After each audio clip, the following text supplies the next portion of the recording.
नमस्कार। कहानी सुनी अनसुनी में आपका स्वागत है।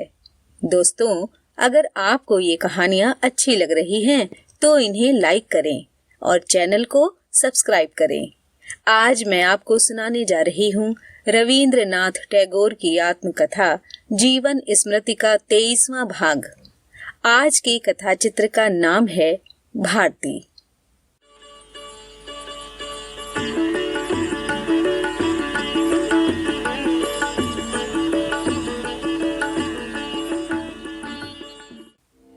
कुल जमा यह वक्त मेरे लिए जुनून का था। कितनी ही रातें मैंने अपनी इच्छा से बिना सोए ही बिता दी थीं। इसकी कोई जरूरत हो ऐसा नहीं था, बल्कि शायद रात को सोना ही ठीक था। इसीलिए उसे उलट देने की चाह ही इसका कारण थी। अपने पढ़ने के कमरे में कम रोशनी में किताबें पढ़ा करता था। दूर गिरजे की घड़ी में 15-15 मिनट के अंतर पर टन टन घंटा बजा करता था। पहर मानो एक एक कर नीलाम होते रहते थे और चितपुर रोड पर नीमतल्ला शमशान घाट के मुसाफिरों के गले से पल पल में हरिबोल की आवाजें आती रहती। कितनी ही रातें मैंने तिमंजिले की छत पर चांदनी में भूत की तरह अकेले बेवजह घूमते बिता दी थी। अगर कोई ये समझे कि ये सब बातें कविताई के सिवा और कुछ नहीं, तो वे भूल कर रहे होंगे। धरती की एक उम्र थी जिसे हम भूचाल और आग उगलने का समय कह सकते हैं। आज की सयानी धरती में भी कभी कभी इस तरह की शोखी के चिन्ह देखने में आते हैं और तब लोग ताज्जुब करने लगते हैं। लेकिन शुरू की उम्र में जब उसकी परत कड़ी नहीं हो पाई थी और भीतर भाव बहुत ज्यादा थी, तब उसमें हमेशा ही ऐसी उथल पुथल की संभावना बनी रहती थी जिसके बारे में पहले से कुछ भी सोचा नहीं जा सकता था। हमारी युवावस्था के शुरू में वह भी एक तरह की उथल पुथल थी। वे साधन जिनसे जिंदगी गढ़ी जाती है, जब तक जिंदगी को गढ़कर पक्का पुख्ता नहीं कर देते, तब तक जिंदगी में उनकी गड़बड़ चाल रहती ही है। इसी समय ज्योति दादा ने भारती नामक पत्रिका निकालने का इरादा किया। ये हमारे लिए एक खुशी का विषय बन गया। मेरी उम्र तब ठीक 16 साल की थी। फिर भी मैं भारती के संपादक मंडल के अंदर ही था। इसके पहले ही मैं कम उम्र में मेघनाद वध की एक तीखी समालोचना लिख चुका था। कच्चे आम का रस होता है खट्टा, और कच्ची समालोचना भी गाली गलौज के सिवा और कुछ नहीं। दूसरी तरह की योग्यता जब कम होती है, तब चुटकियां भरने की ताकत खूब तेज हो उठती है। मैं भी इस अमर काव्य पर नाखून गड़ाकर स्वयं को अमर बना डालने की सबसे आसान कोशिश कर रहा था। अपनी इस ढकोसले भरी समालोचना से ही मैंने पहले पहल भारती में लिखना शुरू किया था। पहले साल की भारती में ही मैंने कवि कहानी नामक अपना काव्य छपवा दिया था। जिस उम्र में लेखक दुनिया की किसी और बात पर उतना ध्यान नहीं देता जितना कि अपने अबोधपन की गढ़ी मूर्ति को खूब बड़ा बनाकर देखने में, ये मेरी उसी उम्र की रचना है। इसीलिए इसका नायक है कवि। ये कवि स्वयं लेखक का प्रतिरूप हो ऐसा नहीं। असल में लेखक स्वयं को जैसा समझाने और दिखाने की इच्छा करता है, यह उसका रूप है। सिर्फ इच्छा करता है, कहने से भी ठीक मतलब नहीं निकलता, बल्कि इच्छा करना उचित है। कहने से मतलब जैसा होने से सुनने वाले सिर हिलाकर कहें कि हाँ है तो कवि, बात बनती है। इसमें दुनिया से लगाव का दिखावा खूब है। युवा कवि के लिए ये बड़ा उपयोगी है। ये सुनने में खूब बड़ा है और सुनाने में सहज। अपने मन में जबकि सत्य जागृत न हो, दूसरे के मुंह की बात ही तब असली पूंजी होती है।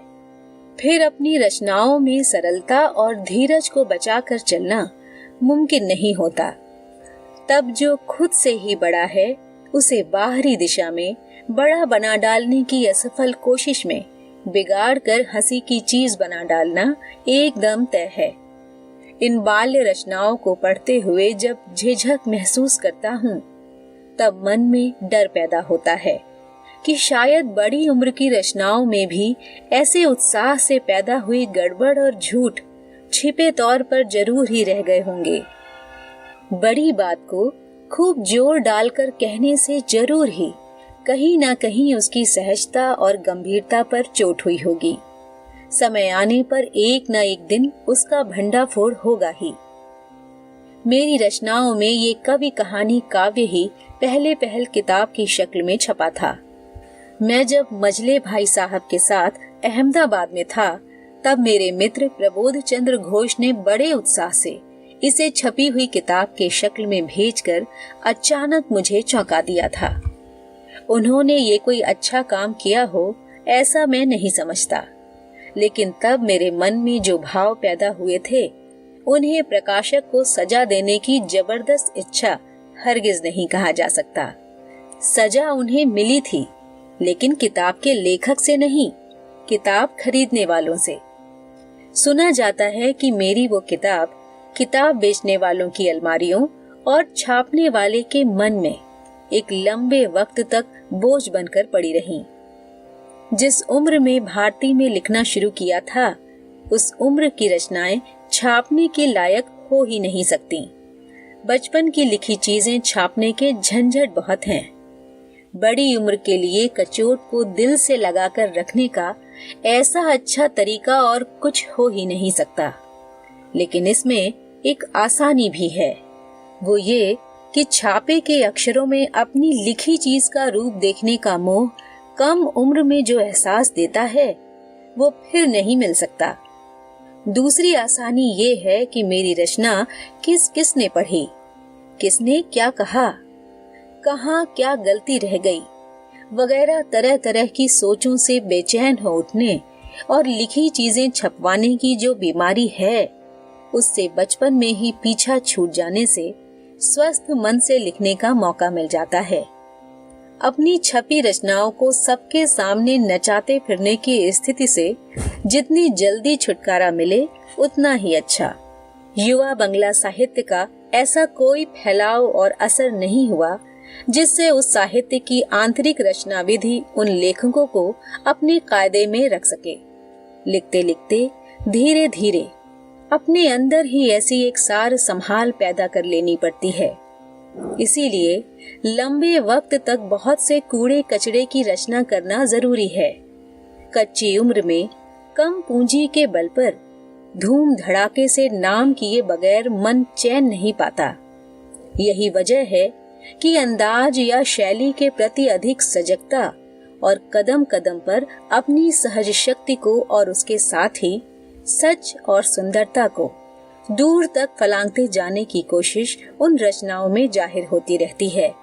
और इस हालत से निकलकर सहज होने में जितनी अपनी ताकत है, उसमें आस्था हासिल करने में वक्त लगता है। जो कुछ हो, भारती के अनेक पृष्ठों में मेरी बचपन की कोई ढेर की ढेर झिझक छापे की स्याही के रूप में छपी पड़ी है। उसमें केवल कच्ची लिखावट को लेकर ही शर्माने की बात हो ऐसा नहीं है। शर्म की बात है गुस्ताखी भरी ठसक, फिजूल ही किसी बात पर जोर दिए चले जाना और दिखावा भरा नकलीपन। तब जो कुछ लिखा था, आज उसके ज्यादातर हिस्से के लिए शर्म महसूस करता हूँ। फिर भी तब मन में जो एक जोश की लहर फूट पड़ी थी, उसकी कीमत भी कम नहीं है। वह वक्त तो गलती करने का ही वक्त था, लेकिन विश्वास करने, उम्मीद करने और खुशी महसूस करने का वक्त भी तो वही था, बचपन।